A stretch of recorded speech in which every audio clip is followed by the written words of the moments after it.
भूत प्रेतों को निकालने के लिए हम पंडित, अघोरी और तांत्रिक को बुलाते हैं, लेकिन वही आपके अंदर की ताकतवर एंटिटी को देखकर भाग जाए, तो आप किसके पास जाएंगे उस एंटिटी को अपने अंदर से निकलवाने के लिए? चलिए जानते हैं, पर उससे पहले इंट्रो।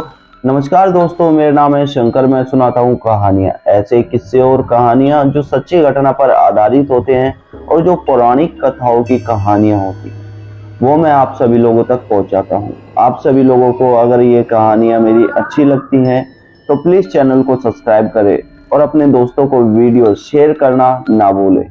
चलिए बढ़ते हैं कहानी की ओर और जानते हैं ऐसे ही एक किस्से के बारे में।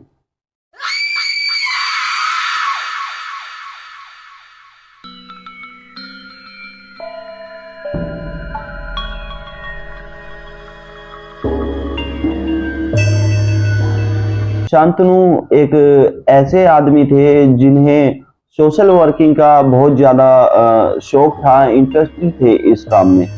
वो अपने मोहल्ले के लिए, जहाँ वो रहते थे वहाँ के लिए काफी सुविधाएं करवाते रहते थे।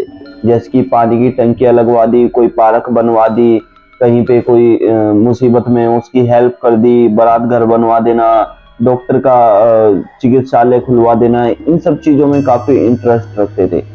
मंदिरों में ज्यादातर अपना भागीदारी देते थे और मंदिरों के लिए ज्यादातर अपना योगदान दिया करते थे। एक समय पे उन्हें लगा कि हमारे मोहल्ले में एक पार्क होनी चाहिए जहां पर बच्चे आकर खेले और वहां पर झूले लगे हो।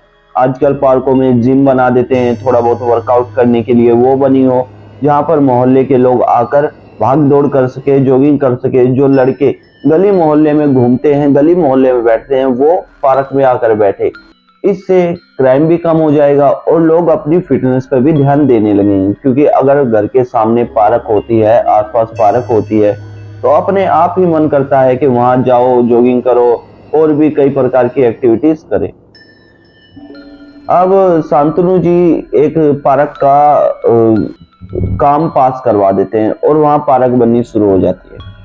जहाँ पार्क बननी थी वहां पर एक बरगद का पेड़ होता है, जिस बरगद के पेड़ पर लोग कहते हैं भूत प्रेत रहते हैं। लेकिन शांतनु जी इस बात को इग्नोर करते हुए वहां पर पार्क का काम शुरू करवा देते हैं। शांतनु अपना दिमाग लगाकर ऐसा करते हैं कि उस पेड़ को काटा ना जाए। जब लोगों ने ऐसा ही कहा है, कुछ लोगों का कहना था कि इसमें माता रहती हैं, भगवानों का एक परछाई है इसमें। कई लोगों का कहना था कि इसमें एक बुरी एंटिटी है।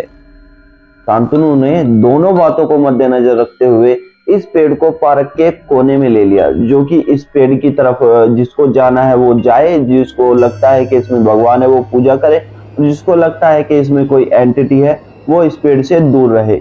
इसलिए शांतनु ने इस पेड़ को एक कोने में बनवा दिया। कुछ समय बाद ही पार्क बनकर तैयार हो गई और सभी लोग उसमें खेलने कूदने आने लगे। आंटी आने लगी उसमें जॉगिंग करने के लिए, अंकल वहां पर आराम करने आने लगे, लड़के वहां पर खेलने आने लगे। जो वहां पर झूले लगे थे, छोटी सी जिम बना दी थी, वहां पर वर्कआउट करने लगे, बच्चे वहां पर खेलने लगे। इसी तरह से एक दोस्तों का झुंड वहां पर खेल रहा था। वो दोस्त आपस में बच्चे जैसे पकड़म पकड़ाई खेलते हैं वो खेल रहे थे, तो पूरे पार्क का चक्कर मार रहे थे। उनमें से एक लड़का था रोहन। रोहन उस पार्क में खेलते खेलते सोचता है कि मैं उस कोने में जाकर खड़ा हो जाता हूँ और जो कोई मुझे पकड़ने आएगा मैं दीवार कूद कर बाहर भाग जाऊंगा, इस वजह से मैं अपनी बारी से बच जाऊंगा। रोहन ऐसा ही करता है, उस बरगद के पेड़ के नीचे जाकर खड़ा हो जाता है और कोई भी बच्चा रोहन की तरफ जाने को तैयार नहीं था, क्योंकि उन बच्चों को ये पता था कि इस पेड़ के नीचे कहा गया है कि भूत प्रेत है। लेकिन रोहन इन सब चीजों में बिलीव नहीं रखता था। रोहन के पिताजी ने रोहन को शुरू से ही ये बताया था कि ऐसी कोई चीज नहीं होती, सिर्फ हमारे मन का वहम होता है, जो हमें बचपन से सिखाया गया है, बताया गया है। वो डर हमारे मन में पूरी जिंदगी रह जाता है, जिस वजह से हम इन सब चीजों से डरते हैं। रोहन के मन में यही बात थी और रोहन इसी बात को लेकर उस पेड़ के नीचे जाकर खड़ा हो जाता। रोहन को पेड़ के ऊपर से अजीब सी आवाज आती है, मानो कोई ऊपर बैठ के गुर्रा रहा हो। इस तरह से रोहन ऊपर की तरफ देखता है तो एक न्यूड औरत ऊपर से रोहन को देख रही होती है, और उस औरत के बाल इतने लंबे होते हैं कि रोहन के फेस तक वो बाल आ रहे थे। रोहन ऊपर देखता है तो रोहन चिल्लाने की कोशिश करता है, लेकिन उससे ही पहले वो एंटिटी अपना हाथ बढ़ाकर रोहन की गर्दन पकड़ लेती है इस तरह से, और रोहन को ऊपर खींच लेती है।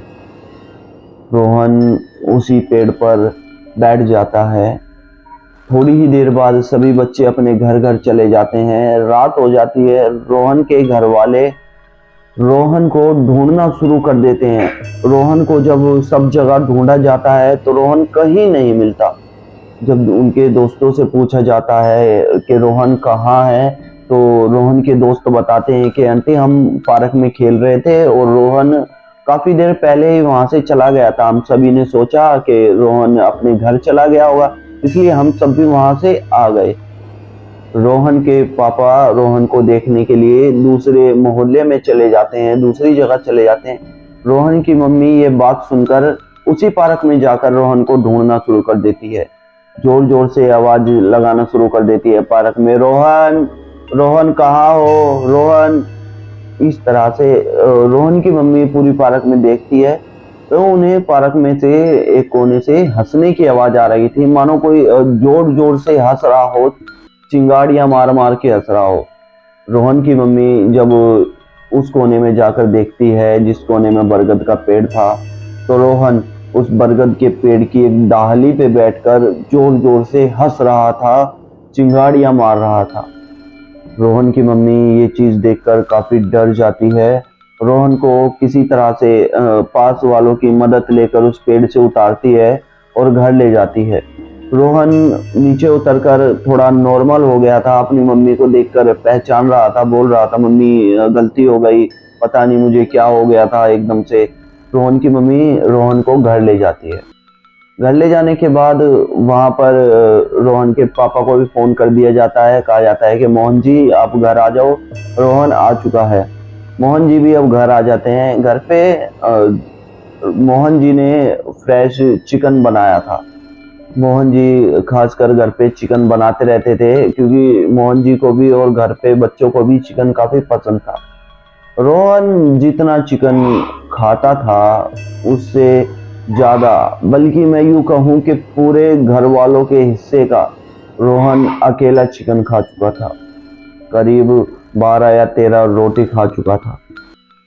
रोहन की इस हरकत को देखकर घर वाले थोड़ा सा चिंतित तो थे, लेकिन उन्हें लग रहा था कि कोई बात नहीं, सुबह से खाना नहीं खाया होगा, खा लिया, कोई बात नहीं, कोई परेशानी नहीं है इसमें, हमारा बच्चा घर आ गया, हमें इसी बात में सुख है, चैन है।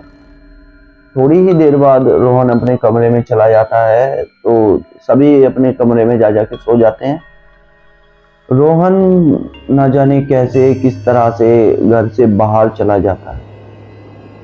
सुबह होती है, जब रोहन की मम्मी रोहन का दरवाजा खोलती है तो रोहन के कमरे में खून फैला हुआ था, और रोहन के फेस पर मुर्गे की जो पंखुड़ियां होती है, जो उसके बाल होते हैं, वो लगे हुए थे, और कमरे में मुर्गे की खाल पड़ी हुई थी। रोहन की मम्मी रोहन के पास जाके उसे जगाती है और कहती है कि क्या हुआ। रोहन कहता है कि मुझे कुछ नहीं पता, ये कमरे में मेरे खून कहाँ से आया है। रोहन की मम्मी देखती है तो बाहर से पता चलता है रोहन एक मुर्गा पकड़ कर ले आया था, जैसे पड़ोसी मुर्गे पाल लेते हैं उस तरह से ही पड़ोस में मुर्गे पाले हुए थे। वहां से रोहन मुर्गा पकड़ के ले आया था और उसे अपने कमरे में ले जाकर कच्चा ही छीलकर खा गया था।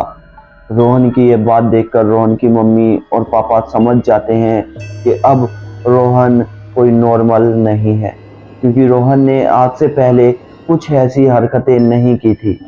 रोहन के पिताजी जल्दी ही एक पंडित को बुलाकर लाते हैं। पंडित जैसे ही घर के अंदर आता है, अपने थोड़े मंत्रों का उच्चारण करता है, रोहन को देखता है, पंडित अपनी लुंगी उठाकर वहां से भाग जाता है। पंडित से ना वो पूछ पाते हैं कि क्या हुआ है, ना पंडित उन्हें बता पाता है कि ये क्या है। इस बात को देखकर रोहन के पिताजी मोहन और ज़्यादा परेशान हो जाते हैं।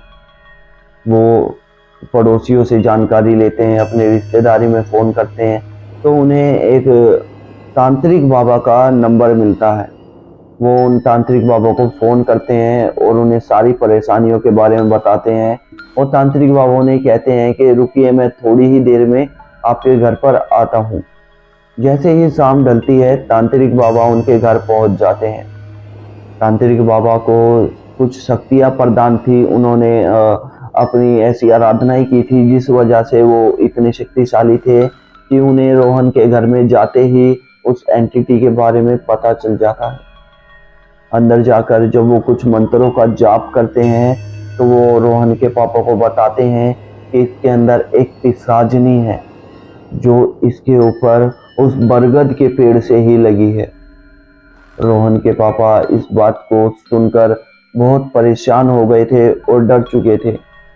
साथ ही में तांत्रिक बाबा ने ये भी बताया था कि ये एंटिटी बहुत ज़्यादा ताकतवर है और इसे जल्दी ही रोहन के ऊपर से नहीं हटाया गया तो ये शायद रोहन को अपने साथ भी ले जा सकती है। रोहन के पिताजी ने कहा कि किसी भी तरह से बाबा मेरे बच्चे को बचा लीजिए, मैं आपके हाथ जोड़ता हूँ, पैर पड़ता हूँ, मेरे बच्चे को बचा लीजिए। बाबा अपने लिए कुछ सामान मंगाते हैं जो कि उसके उतारे के लिए था। रोहन का उतारा करा जाता है। उस एंटिटी को एक गिलास के अंदर बंद करके दोबारा से उसी बरगद के पेड़ के पास छोड़ दिया जाता है, जिसके बाद उस बरगद के पेड़ के चारों तरफ बाउंड्री कर दी जाती है। हालांकि उस पेड़ को आज भी नहीं काटा गया है, लेकिन उस पेड़ के पास कोई नहीं जाता।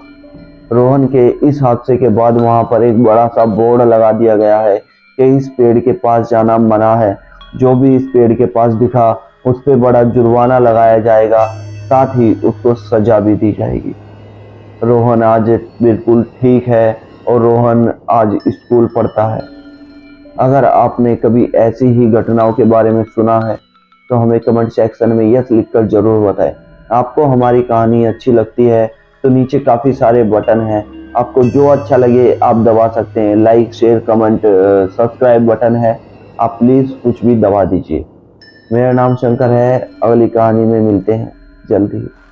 धन्यवाद।